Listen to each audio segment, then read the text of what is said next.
Hi everyone, welcome to our channel. This is Juhi your English educator. स्वागत करती हूँ आप सभी का हमारे प्यारे से चैनल पर। I hope you are doing really great. I hope आप एकदम बढ़िया हो, एकदम मजे में हो, एकदम बिंदास खल्लास सब कुछ हो। मैं एकदम बढ़िया हूँ और स्वागत करती हूँ आपका हमारे चैनल पे इस वीडियो में, जिसमें हम बहुत ही ज़्यादा इंपॉर्टेंट चीज़ को डिस्कस करने वाले हैं, जो कि बहुत सारे बच्चे, एक्चुअली नॉट बहुत सारे बच्चे, मुझे ऐसा लगता है वो बच्चे जो सच में कुछ करना चाहते हैं, टॉपर बनना चाहते हैं, अच्छा स्कोर करना चाहते हैं, वो अपनी 10th क्लास शुरू होते ही ये सोच लेते हैं कि ma'am how to start class 10th like a pro. कैसे हम क्लास 10 को शुरू करें कि पूरी क्लास 10th में एकदम किल कर दे, एकदम रॉक कर दे, है ना। तो एक्चुअली जो बच्चे पढ़ाई में कुछ करना चाहते हैं, अच्छे से मेहनत करना चाहते हैं, वो शुरुआत में सोच लेते हैं कि ऐसा क्या करूं 10th में कि 9th से अच्छा स्कोर कर पाऊं, ऐसा क्या करूं 10th में कि मम्मी पापा के सपने को पूरा कर पाऊं। तो अगर आप उनमें से एक हैं तो ये वीडियो डेफिनेटली आपके लिए है। अभी शुरू में आ चुके हो तो पूरा एंड तक देखकर जाना, है ना। तो बिना किसी देरी के हम लोग शुरू करते हैं डिस्कस करना how to start class 10th like a pro. और सबसे पहली बात देखो, आज के वीडियो में ना आपको लगेगा मैम क्या बात कर रहे हो, ये बात तो हमें भी पता है, लेकिन एक्चुअली ये बात आपको पता होते हुए भी आप इसको अपनी जिंदगी में अप्लाई ही नहीं कर रहे हो, आप इस चीज को अपना ही नहीं रहे हो, तो पता होने का कोई फायदा नहीं है। तो आओ जल्दी से एक बार डिस्कस कर लेते हैं कि मैं आपको क्या बता रही हूँ। How to start class 10th like a pro, एक प्रो की तरह, है ना, एक आप बोल सकते हैं कि टू बी अ टॉपर की तरह आप कैसे अपनी क्लास 10th को शुरू करेंगे, क्योंकि 10th क्लास वो क्लास है जो कि आपको 11th तक लेके जाती है। वाह क्या बात कही है। इसका मतलब ये है कि 11th में आपको अपनी स्ट्रीम चुननी होती है, ठीक है। आपको देखना होता है कौन सी स्ट्रीम आपको लेनी है, कौन सी स्ट्रीम आपको मिलने वाली है। वो उसी बेसिस पे मिलती है कि आप 10th में कैसे स्टूडेंट थे। अब आप बोलोगे कि नहीं मैम ऐसे तो नहीं होता, बहुत सारे स्कूल्स में तो कोई भी स्ट्रीम मिल जाती है। ऑब्वियसली मिल जाती है, आपको जो चाहिए वो मिल जाएगा, है ना, सब कुछ मिल जाता है। लेकिन क्या आप सच में उस स्ट्रीम के लिए बने हो, या आपको आपका 10th का रिजल्ट बताता है। अगर आपने 10th क्लास में 80% स्कोर किया तो आप सोचोगे ठीक है यार, मैं तो अच्छा स्टूडेंट हूँ, मैं कर सकता हूँ, मैं 90 तक जा सकता हूँ, 95 तक जा सकता हूँ, तो आप उस डायरेक्शन में सोचोगे। अगर आपने 10th क्लास में ही 40-50% स्कोर किया तो आपका माइंडसेट क्या बन जाएगा, यार मुझसे तो मेहनत नहीं हो रही है, मैं तो मेहनत करने के लिए नहीं बना हूँ, तो एक काम करता हूँ 11th क्लास में जो सबसे आसान लग रहा है वो ले लेता हूँ। यही सोचते हैं हम लोग। तो 10th क्लास आपके 11th के रास्ते को क्रिएट करती है, आप ऐसा बोल सकते हो, आपको दिशा देती है आपकी 11th के लिए। तो अगर आपने 10th में अच्छे से पढ़ाई नहीं करी तो इस बात का ध्यान रखना कि आगे का रास्ता उसी के अकॉर्डिंगली आपका निकलने वाला है, उसी के अकॉर्डिंगली बनने वाला है, ठीक है। सबसे पहला पॉइंट क्या बोल रहा है हमें, स्टार्ट अर्ली स्टे कंसिस्टेंट। एक ऐसी चीज जो आपकी मम्मी भी आपको बोलती हैं पर आप मानते नहीं हो। जैसे ही आप न्यू स्टैंडर्ड में आते हो, आपने स्कूल से बुक्स खरीद के लाते हो, मम्मी बोलती हैं, कह रहे आ गई बुक्स, कुछ खोल के देख ले इसके अंदर क्या लिखा है, अरे इसके अंदर क्या लिखा है एक बार पढ़ तो ले, तेरे टॉपिक्स क्या हैं, फर्स्ट चैप्टर को रीड करके चला जा स्कूल में। लेकिन हम लोग मानते नहीं है, हम सोचते हैं कि अरे यार क्या स्कूल में जाऊंगा तब पढ़ लूंगा, ट्यूशन में जाऊंगा तब पढ़ लूंगा, या फिर यूट्यूब वीडियोज देखूंगा तब पढ़ लूंगा, यही हम लोग सोचते हैं ना। लेकिन एक्चुअली 10th क्लास में आपको अर्ली स्टार्ट करना पड़ेगा बच्चे, वरना आपसे बहुत सारे लोग आगे निकल जाएंगे। क्यों? क्योंकि अभी तक क्या था, अभी तक आप 9th क्लास में थे, है ना। 9th क्लास में क्या होता है, हमारा जो स्कूल होता है या जो हमारे स्कूल के अंदर हमारी क्लास होती है 9th वाली, उसमें जो भी बच्चे होते हैं वही हमारे कॉम्पिटिटर्स होते हैं, है ना। 9th में जो हमारा रिजल्ट है वो हमारे स्कूल के बेसिस पे ही बन जाता है। वहीं आप फर्स्ट सेकंड थर्ड आके खुश हो जाते हो कि भाई साहब फर्स्ट आया हूँ अपनी क्लास में, सेकंड आया हूँ अपनी क्लास में, राइट। लेकिन 10th क्लास में होने क्या वाला है, जब आप बोर्ड एग्जाम दोगे तो आपके साथ बहुत सारे बच्चे वही सेम बोर्ड एग्जाम दे रहे होंगे। सिर्फ आपके स्कूल में जो पेपर आया है वही इकलौता पेपर नहीं होगा, वही सेम पेपर सभी स्कूल्स में दिया जाएगा। अभी तक क्या हो रहा था, 9th में जो आपके स्कूल के टीचर्स है वही आपका एग्जाम बनाते हैं, वही उसको चेक करते हैं और आपका रिजल्ट आपके सामने दे देते हैं, और आपको लगता है वाह ग्रेट, मैं तो बहुत अच्छा स्टूडेंट हूँ, मैं तो बहुत सही स्कोर कर रहा हूँ। लेकिन 10th क्लास में कॉम्पिटिटर्स बहुत सारे हैं, क्योंकि हर स्कूल का बच्चा सेम बोर्ड से अगर है तो वो वही सेम एग्जाम अटेम्प्ट कर रहा है जो आप कर रहे हो। ठीक है, तो आपको शुरुआत जल्दी कर देनी होगी, you will have to start early, आपको स्टार्ट कर देना है अभी से, ताकि आप और लोगों से और स्टूडेंट से 2 कदम ऑलरेडी आगे हो जाओ। ठीक है, स्टार्ट अर्ली करने का मतलब ये नहीं है कि हम आपको पढ़ाई में इन्वॉल्व करके रखना चाह रहे हैं जबरदस्ती कि टाइम वेस्ट मत करो, पढ़ लो। नहीं बच्चे, स्टार्ट अर्ली का मतलब ये है कि अपने कॉम्पिटिटर्स को पीछे करने के लिए आपको अभी पढ़ाई शुरू करनी पड़ेगी, तभी आप उनसे आगे निकल पाओगे। और एक्चुअली बहुत सारे बच्चे पढ़ाई करना शुरू कर भी चुके होंगे, आपको आइडिया भी नहीं है। ठीक है, स्टार्ट अर्ली के साथ साथ क्या लिखा है मैम, स्टे कंसिस्टेंट। ये बहुत इंपॉर्टेंट चीज है। देखो होता क्या है ना, हम लोग वो बैलून्स की तरह बिहेव करते हैं जिन बैलून्स में हवा भरती है और एकदम निकल जाती है, फिर हवा भरती है, फिर फुस्सी बैलून की तरह उसमें से हवा निकल जाती है ना। तो हम लोग एकदम से मोटिवेटेड फील करते हैं कि अरे आप क्या बात कर रहे हो मैम, मैं तो ऑलरेडी पढ़ना शुरू कर ही चुका था, आपकी बात और सुन लिए तो आज से तो धमाकेदार पढ़ाई हो जाएगी शुरू, है ना। आज आप इतनी पढ़ाई करोगे कि आपके घर वाले बोलेंगे कि ब्रदर क्या हो गया है, आपको खाना वाना नहीं खाना है क्या, कितनी पढ़ाई कर रहे हो। और कल से सारा मोटिवेशन डाउन, कोई मोटिवेशन बचा ही नहीं है। कल फिर से सुबह उठेंगे, फोन खोलेंगे, रील्स चलाएंगे, सो जाएंगे, फिर उठेंगे, खाना खाएंगे, सो जाएंगे, फिर उठेंगे, रील्स चलाएंगे, सो जाएंगे। राइट, कंसिस्टेंट रहना बहुत जरूरी है। आप बच्चे, आप एक दिन में 2 घंटे पढ़ो, लेकिन रोज 2 घंटे पढ़ो। ऐसा नहीं होना चाहिए कि एक दिन तो मैम लग के मैं इतना पढ़ता हूँ ना, जब पढ़ता हूँ तो भाई दुनिया भुला देता हूँ, एक दिन में 10-10 घंटे भी पढ़ाई करी है, फिर उसके बाद 4 दिन नहीं पढ़ता हूँ, उसका कोई फायदा नहीं है। आपको कंसिस्टेंट रहना पड़ेगा, आपको पूरे साल पढ़ना पड़ेगा। आप आखिरी के टाइम पर अपने फाइनल एग्जाम की प्रिपरेशन को नहीं छोड़ सकते हो। ये वो एग्जाम नहीं है जिसकी पढ़ाई आप एग्जाम से 2 दिन पहले करोगे और आपके अच्छे मार्क्स आ जाएंगे, बिल्कुल भी नहीं आएंगे। आपको पूरे साल पढ़ना है, सिलेबस को स्टार्टिंग से लेकर चलना है। 9th का जो सिलेबस होता है वो मुश्किल होता है 10th क्लास से, पता है आपको, हमेशा आपको डराया जाता है ना। देखो नेक्स्ट पॉइंट पे चलते हैं हम लोग। नेक्स्ट पॉइंट क्या बोल रहा है, क्लास 10th, एक second, let me check my slides. हाँ जी, कहाँ पे थे हम लोग, या क्लास 10th जो है वो ईजियर होती है क्लास 9 से। ऐसा क्यों बोल रहे हो मैम, क्योंकि यही सच है। क्लास 9th में आपको बच्चे नए कॉन्सेप्ट्स पढ़ाए जाते हैं, आप बिल्कुल नई चीजें सीखते हो। 6 to 8 में जो आपने पढ़ा है, आप बोल सकते हो 5 to 8 में आपने जो पढ़ा वो बिल्कुल अलग पैटर्न का होता है। और जैसे ही आप 9th क्लास में आते हो आपको लगता है ना कि यार अब तो हम बड़े हो गए, अब तो हम सीनियर क्लासेस में आ गए हैं ना। तो एक्चुअली वही सच है, 9th क्लास में आप नए कॉन्सेप्ट पढ़ते हो और 10th में उसी को आप और ज्यादा डिटेल में पढ़ते हो, लेकिन कुछ खास नया नहीं होता है। तो 10th क्लास ईजियर होती है 9 से। बस हमें डराया जाता है कि 10th क्लास है, बोर्ड एग्जाम है, आपको दूसरे स्कूल में जाना है, आपको ऐसा एग्जाम होगा, वैसा होगा, आपको डर बनाया जाता है, बट डरने की चीज है नहीं। ठीक है, तो अगर आप 9th में अच्छा स्कोर कर पाए तो 10th में तो आप उससे और ज्यादा अच्छा स्कोर कर सकते हो फॉर श्योर। लेकिन वो तभी पॉसिबल है जब आपका माइंड सेट रेडी हो इस चीज के लिए।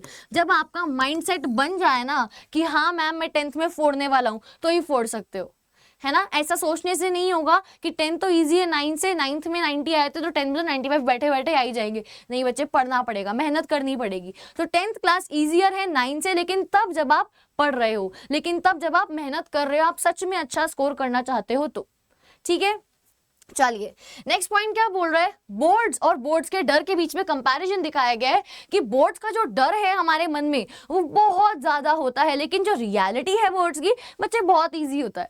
अगर आपने अच्छे से स्कूल में पढ़ाई जाने वाली टेक्स्ट बुक्स को समझा हुआ है ना, जो भी आपके जिस भी सब्जेक्ट के लिए जो भी टेक्स्ट बुक फॉलो की जा रही है, अगर आपने उसकी एक एक लाइन पढ़ी हुई है, डिटेल में समझा हुआ है, तो बच्चे कुछ भी मुश्किल नहीं है। आप मुझे बता दो, कोई भी सब्जेक्ट अगर आप पढ़ रहे हो, उसके अगर आपने सारे कॉन्सेप्ट समझे हुए हैं जो सिलेबस में है, तो उससे बाहर कुछ आ जाएगा क्या? आ ही नहीं सकता।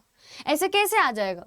ये कोई एंट्रेंस एग्जाम थोड़ना है कि दुनिया जगत का कुछ भी पूछ लिया जाए आपसे। आप स्कूल में हो, आप जिस स्टैंडर्ड में हो उसी का पूछा जा सकता है, उससे बाहर आपसे कुछ भी नहीं पूछा जाता है, ना कभी पूछा गया है।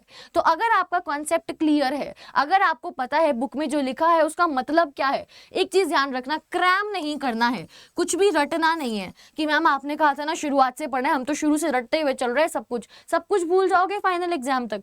कुछ भी रटना नहीं है, सब कुछ आपको क्या करना है, सब कुछ आपको ढंग से समझते हुए चलना है। Understanding is very important. जो भी कॉन्सेप्ट्स आपने पढ़े, मैं सच बता रही हूँ आपको, आप 10th क्लास पास आउट कर लो, ठीक है, और आप 95% लेकर आ जाओ, लेकिन आपने जो 10th में पढ़ा वो आपको 11th में आते आते सब दिमाग से निकल गए, तो कोई फायदा नहीं है आपके 95 लाने का। I really mean when I am saying this, आपके 95 का कोई फायदा नहीं है अगर आपको वो कॉन्सेप्ट्स याद नहीं है तो, क्योंकि वही चीजें आपको आगे लेके जा रही है, वही आप भूल गए तो आप 11th में क्या करोगे। ठीक है, तो अंडरस्टैंडिंग बहुत इंपॉर्टेंट है, क्रैमिंग आपको नहीं करनी है। ठीक है, और बोर्ड से आपको बिल्कुल भी नहीं डरना है। Now this point is very very important, prepare your self notes. अपने खुद के नोट्स होना बहुत जरूरी होता है। आलसी बच्चे तो मैक्सिमम बच्चे आलसी ही होते हैं। आलसी बच्चे क्या करते हैं, जब वो किसी ऑनलाइन कोर्स में से पढ़ रहे होते हैं या यूट्यूब से पढ़ रहे होते हैं, तो वो क्या करते हैं, जैसे मैं बोलूँगी ना बच्चे ये आप लोग लिख लो, तो क्या करेंगे, स्क्रीनशॉट खिचिक खिचिक कि मैम क्लास के बाद लिखेंगे, और क्लास के बाद कोई नहीं लिखता। क्लास के बाद हम चलाते हैं रील्स, या फिर हम खाना खाते हैं, या फिर हम सो जाते हैं, कोई नहीं लिखता है। प्लीज अपने नोट्स को शुरुआत से बनाते हुए चलना है। जो भी आप पढ़ रहे हो उसको खत्म करो और उसके साथ साथ नोट्स बनाओ। और नोट्स ऐसे नहीं कि हाँ मेरे फ्रेंड ने लिखे हुए उससे ले लूंगा मैम, टेस्ट के टाइम पे वहां से पढ़ लूंगा। सेल्फ नोट्स, आपको अपने खुद के नोट्स शुरुआत से बनाते हुए चलने हैं। इस बात का आप खासकर ध्यान रखेंगे क्योंकि ये बहुत ही जरूरी चीज है। और हमेशा ध्यान रखना, आपकी खुद की लिखी हुई, आपके हाथ से लिखी हुई चीज आपको ऑटोमेटिकली याद होने लगती है, और जब आप बाद में उसको खोल के पढ़ते हो तो आपको देख के ध्यान आता है कि अरे हाँ हाँ हाँ ये तो मैंने पढ़ा था, अरे तो मैंने खुद ही लिखा था, अरे यहाँ पे एक क्लाउड तो मैंने खुद ही बनाया था। तो अपने खुद के अच्छे से नोट्स अच्छी हैंडराइटिंग में साफ साफ स्टार्टिंग से बनाते हुए आपको चलना है। किसी भी तरह के नोट्स पे डिपेंडेंट नहीं रहना है कि अपने दोस्त से ले लूंगा। और ये बात जो क्लास 10 से आप क्लास 11th में जाओगे, हम ऑलरेडी डिस्कस कर चुके हैं स्टार्टिंग में कि बच्चे आपका जो क्लास 10th है वो आपका क्लास 11th का रास्ता होता है ना। आपकी क्लास 11th कैसी होने वाली है, आप खुद सोचो। 2 तरह के स्टूडेंट्स हैं, ठीक है, मेरी ड्राइंग को कोई जज नहीं करेगा। 2 स्टूडेंट्स हैं, एक ने 10th में स्कोर किया 95% और एक ने आपका 10th में स्कोर किया 55%। ठीक है, तो अब इन दोनों का माइंडसेट कैसा होगा। एक तो बहुत कॉन्फिडेंट होगा 95 वाला कि मैम मैंने तो मेहनत करी, मुझे उसका रिजल्ट मिला, मुझे पता है मेहनत करने से होता क्या है, मुझे पता है कैसे पढ़ने से कितने मार्क्स आते हैं, तो मैं तो 11th में भी रॉक करूंगा फॉर श्योर। और मुझे पता है कि मुझे 11th में और मेहनत करनी पड़ेगी क्योंकि न्यू स्ट्रीम होगी, न्यू सब्जेक्ट्स भी होंगे, है ना, थोड़ा ज़्यादा डिफिकल्ट सिलेबस होगा। तो वो जो बच्चा 10th में 95 लाया है वो 11th में भी अच्छा स्कोर करेगा, इस बात की प्रोबेबिलिटी हायर है। ऐसा जरूरी नहीं है कि अच्छा ही करेगा, बट प्रोबेबिलिटी हायर है क्योंकि उसका माइंडसेट बना हुआ है कि मैं तो अच्छा हूँ पढ़ाई में और मैं कर लेता हूँ, मैं मेहनत करता हूँ तो मेरा रिजल्ट आ जाता है। एक बच्चा जिसके 55 आए हैं वो क्या सोचेगा, अरे मैम पूरे साल तो पढ़ाई करी, क्या आया 55% आए, ऐसे 11th में होगा, 11th और मुश्किल होती है, मेरे से नहीं होगी कोई भी मुश्किल सब्जेक्ट्स, मैं नहीं पढ़ पाऊंगा, मुझे तो इजी सब्जेक्ट दिलवा दो सारे। ये माइंडसेट होगा उसका, ताकि एनी हाउ मैम मैं 11th में 55-60 तो ले आऊँ, कभी उससे नीचे ना चला जाऊँ। तो इसीलिए आपका 10th में अच्छा रिजल्ट आना, 10th में अच्छा स्कोर होना बहुत जरूरी होता है। अगर आप 10th में अच्छा स्कोर नहीं कर रहे हो तो आगे के लिए आपका जो माइंडसेट है वो उसके अकॉर्डिंगली ही प्रिपेयर होता है। ठीक है जी, सो ये वो चीजें हैं जो 10th क्लास में जो बच्चे अभी आए हैं, जो 10th क्लास शुरू कर रहे हैं, उनके लिए माइंड में रखने वाली बातें ये सभी सारी हैं। ठीक है, इसमें आप ये भी बोल सकते हो कि मैम और भी चीजें होती हैं, फॉर श्योर होती हैं, लेकिन ये वो इंपॉर्टेंट बेसिक पॉइंट्स है जो आपको पता होने चाहिए जब आप 10th क्लास शुरू कर रहे हो। स्टार्टिंग से पढ़ना है, रोज पढ़ना है, हार्डवर्क करना है, अपने नोट्स बनाने हैं, डरना नहीं है, कॉन्फिडेंट रहना है। ठीक है, टाइम वेस्ट नहीं करना है, बहुत बेसिक बेसिक बातें। ठीक है जी, चलिए। सो आप बोलेंगे कि मैम अगर हम आपके साथ ही 10th क्लास के बैच में पढ़ना चाहें तो डेफिनेटली आप पढ़ सकते हो। हमारे इसी चैनल पर बहुत सारे बच्चे 10th क्लास के एग्जाम टाइम पर हमारे साथ पढ़े हैं। मैं तो चैनल पे स्टार्टिंग से नहीं थी, लेकिन मैं एग्जाम टाइम पे ही यहाँ पर आई थी जब इंग्लिश का एग्जाम था। I don't know how it was planned by God, लेकिन सच में जब मैंने यहाँ ज्वाइन किया तो उस टाइम पे आप लोगों का एग्जाम था और मुझे नहीं पता था कि आप लोगों का एग्जाम है। और आते ही आई वॉज आस्क्ड कि मैं आप लोगों को पढ़ाऊं, और मुझे इतना मजा आया यहाँ पे 10th के बच्चों को पढ़ाने में। जितना मुझे पता है और जो बच्चे मुझसे पढ़े उनको पता है कि हमने कितने मजे में सारा सिलेबस खत्म किया है एग्जाम से कुछ दिन पहले ही, और बहुत मजे वाले सेशंस हमारे होते थे। ठीक है, तो अगर आप 10th में हमारे साथ पढ़ चुके हो तो आपको अपने जूनियर्स को ये बताना है कि अब आपके जो जूनियर्स 10th में आने वाले हैं, आ गए हैं, उन सभी के लिए आपके प्यारे टीचर्स का क्वांटम बैच स्टार्ट हो रहा है कब से? 20 मार्च से। ज्यादा टाइम नहीं है, बस अभी हम लोग शुरू कर रहे हैं हमारा 10th का क्वांटम बैच, जिसमें वही सब फैकल्टीज रहने वाली है जिन्होंने अभी 10th के बैच को पढ़ाया था। बहुत प्यारे टीचर्स, बहुत टॉप एजुकेटर्स आपको पढ़ाने वाले हैं। तो अगर आप 10th में हो, आ गए हो, तो आप जल्दी से क्वांटम बैच में आ जाइए, ठीक है। और ये कोर्स आपको सिर्फ 3499 में मिल रहा है भाई, सीरियसली बता रही हूँ, बहुत अफोर्डेबल है। आप, ये पूरे साल का कोर्स है, ठीक है, एक महीने का नहीं है, पूरे साल का कोर्स है, ये पूरा प्राइस पूरे साल का है, ठीक है। अगर आप इसको मंथली कैलकुलेट करो, 12 से 11 से डिवाइड करो, तो आप कुछ समझ जाओगे कि मैं क्या बोल रही हूँ। इतने तो हम लोग मोमोज चिली पोटैटो पे खर्च कर देते हैं मैम, जितना आप एक महीने का चार्ज कर रहे हो for all the subjects and for all the facilities जो भी आपको मिलने वाली है। सिर्फ लाइव क्लास नहीं, सब कुछ रिकॉर्डेड भी मिलता है, आपको नोट्स भी मिलते हैं, आप लाइव इंटरेक्ट भी कर सकते हो, डाउट्स भी पूछ सकते हो, एवरीथिंग, सब कुछ आपको मिलती है हमारे बैचेस में, ठीक है। तो जल्दी से आ जाइए क्वांटम बैच में, जहां आपको 600 प्लस लाइव सेशंस मिलने वाले हैं, 20 प्लस मॉक टेस्ट मिलने वाले हैं, और ये बैच ऑफ कोर्स इंग्लिश में रहेगा ताकि मैक्सिमम बच्चे हमारी बातों को जैसे हम पढ़ा रहे हैं उसको समझ पाए, ठीक है। नाउ मैम कौन सा कोड लगाना है? तो आपको आपकी जूही मैम का कोड अप्लाई करना है, विच इज JS50, और ये कोड अप्लाई करते ही आपको ये इतने में मिल जाएगा, ठीक है, ठीक है जी। तो जल्दी से आ जाइए क्वांटम बैच पे। ऑल्सो अगर आप अपने सीनियर्स को बताएं कि आपके यही प्यारे टीचर्स जो है 11th क्लास को भी पढ़ा रहे हैं, तो आपके लिए इग्नाइट बैच भी है जो कि स्टार्ट हो रहा है 2 अप्रैल से, और जिसका प्राइस क्या है? 3999। तो इग्नाइट बैच में जो भी 11th के स्टूडेंट्स हैं ISC साइंस, ठीक है, वो सभी लोग भी इस बैच को ज्वाइन कर लें। और अगर आप मुझसे 10th में पढ़ चुके हो, हमारे चैनल पर 10th में पढ़ चुके हो, तो ये बैच आपके लिए, ठीक है। आप लोग जल्दी से आ जाइए 11th के बैचेस में, क्योंकि भाई 11th के बच्चों की कोई सुन नहीं रहा था, तो सबसे पहले हमने सुनी, ठीक है। सबसे पहले 11th का बैच अनअकैडमी आपके लिए लेकर आया है, तो जल्दी से आ जाइए ISC 11 के बैचेस में।